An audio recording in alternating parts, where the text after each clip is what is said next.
Dark Night, November 1996. A quiet highway near the town of Susurluk in western Turkey. Around 9 in the evening. The road is empty, silent.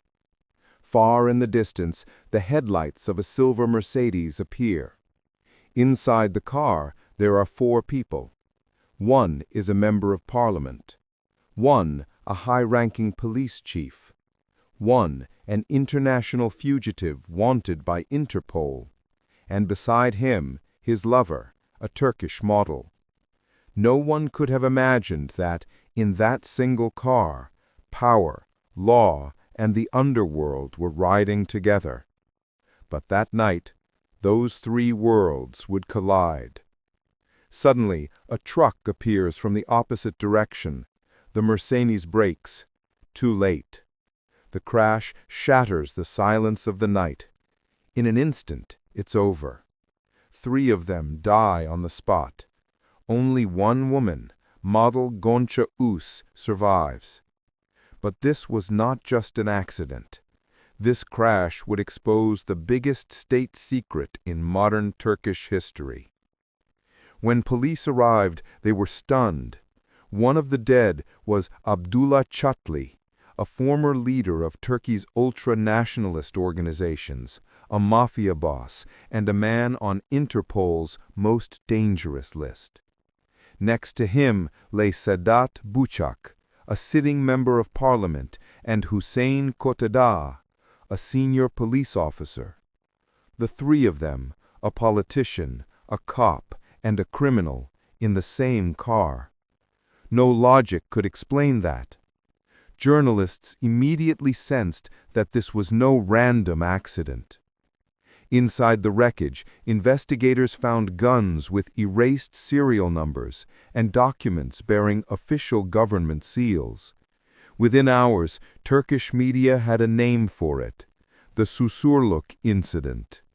It was no longer a car crash. It was a symbol of a criminal system that reached the very top of the state. To understand who Abdullah Çatlı was, we have to go back. In the 1970s and 1980s, he was a prominent member of Bozkurtlar, the Grey Wolves, an ultra-nationalist organization tied to violent political clashes across Turkey. During the 1980 military coup, Çatlı was accused of multiple murders. He escaped prison, fled abroad, and became involved in drug trafficking across France and Switzerland. Yet, somehow, he always found his way back to Turkey. Some reports even claimed he had links with foreign intelligence agencies. Hüseyin Kotadağ was a senior officer in the Interior Ministry, officially serving in counter-terror operations. But after Susurluk, it became clear. He had worked hand in hand with Abdullah Çatlı in organizing illegal state missions. And Sedat Bucak, the MP, was the head of a powerful clan in southeastern Anatolia. He commanded hundreds of armed men, officially registered as village guards, a paramilitary force backed by the state. So why were the 3 of them traveling together that night? The official explanation said a friendly visit, an unfortunate accident. But no one believed it. Because among the wreckage, investigators found special state ID cards, one of them issued to Abdullah Çatlı himself. It identified him as a confidential agent, a man wanted by Interpol, yet working for the state. That revelation shook Turkey to its core. For the first time, people began openly speaking of a network connecting politicians, police, and organized crime. Across the country, one question echoed: who can we trust? In the days that followed, hundreds of journalists, politicians, and human rights activists began digging for the truth. Some found documents. Some spoke to witnesses. And one by one, people connected to the case began to disappear. Some died in accidents, Others were said to have taken their own lives, but few believed those stories. Even the Turkish parliament launched an official inquiry, the Susurluk Commission. Its findings revealed something chilling. For years, the state had been running a secret war. A war against Kurdish separatists, against drug traffickers, against political opponents, but with methods that blurred every moral line. State operations and mafia business had become indistinguishable. It was then that Turkish citizens first heard a new phrase, derin devlet, the deep state, a hidden structure beneath the official government, operating by its own laws. And the Susurluk Crash was the proof that it truly existed. Families watching the nightly news no longer trusted politicians or police. Every newspaper brought new revelations. Abdullah Chatli had traveled abroad using a fake passport funded by government money. He had even visited the Prime Minister's office. The illusion of clean governance was shattered.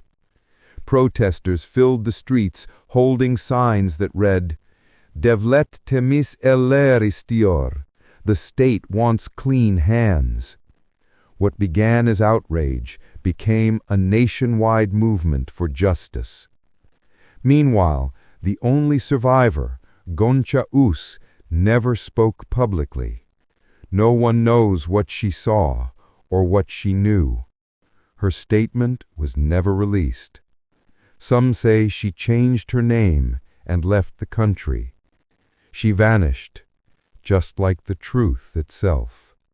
But the people never forgave the silence. The echoes of the Susurluk Crash shook all of Turkey. In the first week, the government remained silent. But as public pressure grew, everything began to change. Millions of citizens started saying aloud what everyone already suspected. The death of 3 men in one car was no coincidence. Even some ministers went on television, reluctantly admitting that such a system exists. As the investigation began, one secret after another came to light. It turned out that Abdullah Chatli was not just a mafia boss. He had been running covert operations on behalf of the state.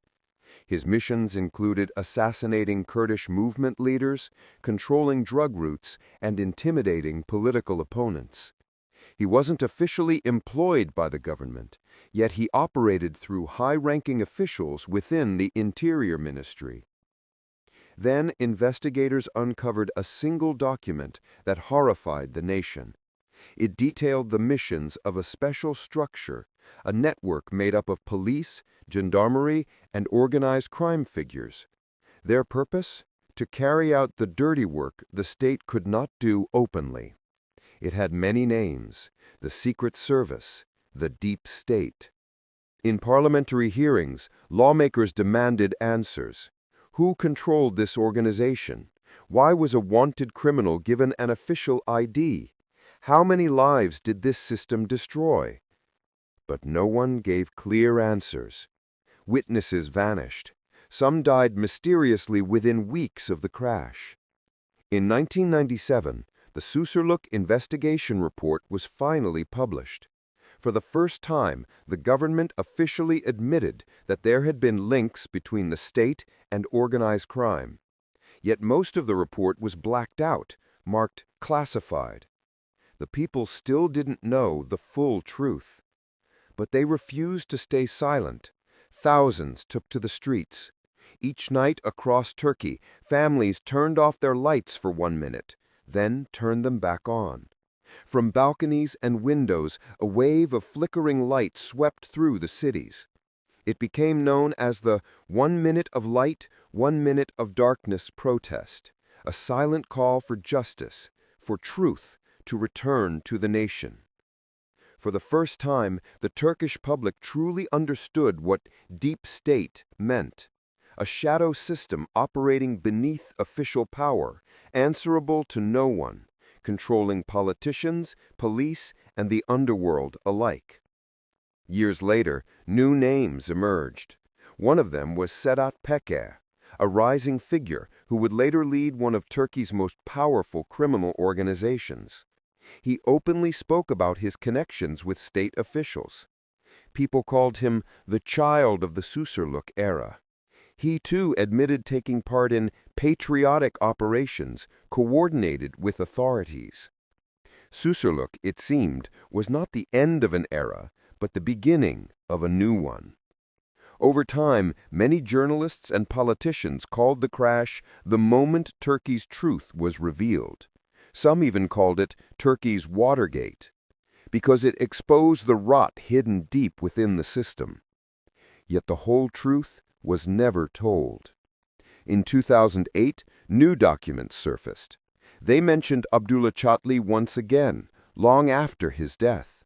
They showed that he had carried out missions abroad on behalf of the Turkish state.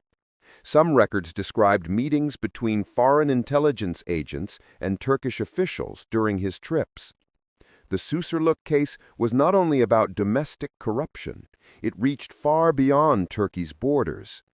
The crash's only survivor, Gonca Us, never gave an interview. Reports suggested she lived in Europe for a few years, then disappeared completely. No one knows where she went. Several journalists who investigated the case also died under suspicious circumstances or fled the country. But one thing was certain. That 1996 car crash tore open one of the deepest wounds in Turkey's history, the tangled truth of power, crime, and violence. Even decades later, people still ask the same questions. Why were those men together in that car? What truly united them? No one has ever provided a full answer. The Susurluk incident was not a single moment in time. It changed the nation's system, its politics, its faith in justice. Even today, when the word Susurluk is mentioned, people fall silent, because it reminds them not of a crash, but of a country's shadow. What began as a simple road accident ended up tearing the mask off an entire state. The deaths of 3 men awakened millions. That night on the highway of Susurluk, the collision didn't just crush metal, it shattered the boundary between power and justice. More than 20 years have passed, and Turkey still lives with that truth. Some still whisper there was another person in that car, someone never identified. Some politicians still insist Susurluk is an unfinished story. But one thing remains clear. The truth that began that night will never be buried again.